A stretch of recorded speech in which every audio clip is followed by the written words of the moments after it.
Hello and welcome back to the channel. In today's video, I'm doing a tutorial on aquarium photography. Over the last couple of months, I've learned a few tips and tricks that don't actually break the bank, and that's what I'm going to share with you today. Regardless of whether you're using a cell phone or a professional camera, if you're someone looking to upgrade your photography game, then this is the video for you.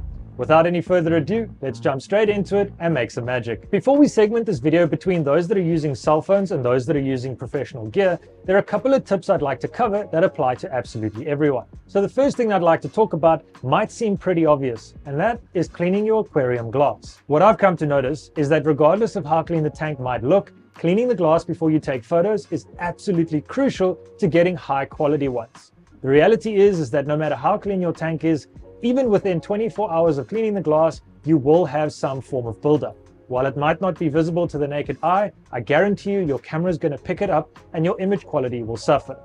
Not only am I talking about scraping the glass on the inside of the aquarium, but polishing the glass on the outside. The second thing, and probably one of the most important that I'd recommend you spend your time on, is minimizing the amount of reflection and glare that you're dealing with when shooting through glass. The easiest way to do this is to think of a tank like a light box. The more light that is coming from the inside of the tank out, the less reflection you're going to have. Now, there's a couple of different methods of doing this. Number one is closing all the windows and blinds that are surrounding the tank, minimizing the amount of sunlight that's coming into the room. Something that's quite commonly overlooked, and a mistake that I've made before, is not wearing dark clothing.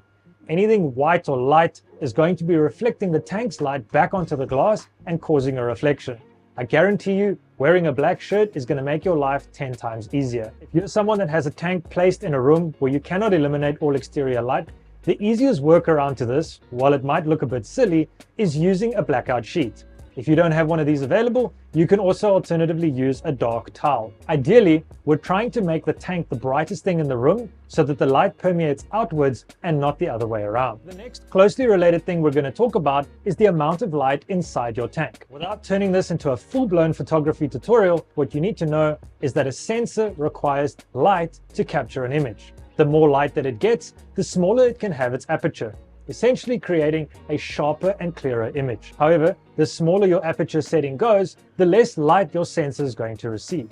The easiest way to combat this and allow your camera to take clearer photos is to increase the amount of light in your tanks. A lot of professional users generally would use a flash for this. However, if you're using a phone or a camera without access to a flash, I would recommend buying yourself a simple LED add-on that you can switch on specifically when you want to take photos. This is actually going to be particularly beneficial to cell phone users due to the fact that they've got very small sensors. What I'd also recommend is making sure that the LED you buy has a white or cool light, because your camera is automatically going to calibrate the white balance to provide a natural looking image. The last thing that I'd like to mention that's going to affect both cell phone and professional camera users is stability.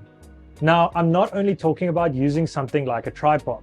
While that is the best investment that you can make to upgrade your photography game, the actual secret behind this is using a timer mode on your camera. While generally not visible to the naked eye, cameras pick up on something called micro shake that generally occurs when you press the shutter button or tap the screen to engage the photo. This completely eliminates micro shake and generally increases the quality of the image regardless of what shutter speed you're shooting at. So the last really simple trick that I've got for you is to coincide your photography session with your feeding schedule.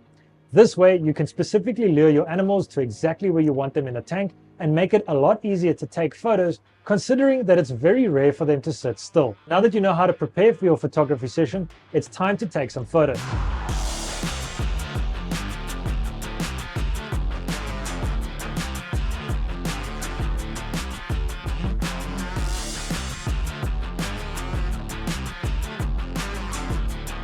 Well guys, that brings us to the end of this video. I really hope that you could learn something and that it was informative and that you enjoyed watching.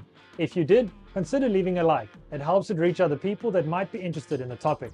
If you haven't yet, make sure you hit that subscribe button to stay up to date on future videos. If you already have, you're awesome. Continue being awesome. I'll see you guys in the next video.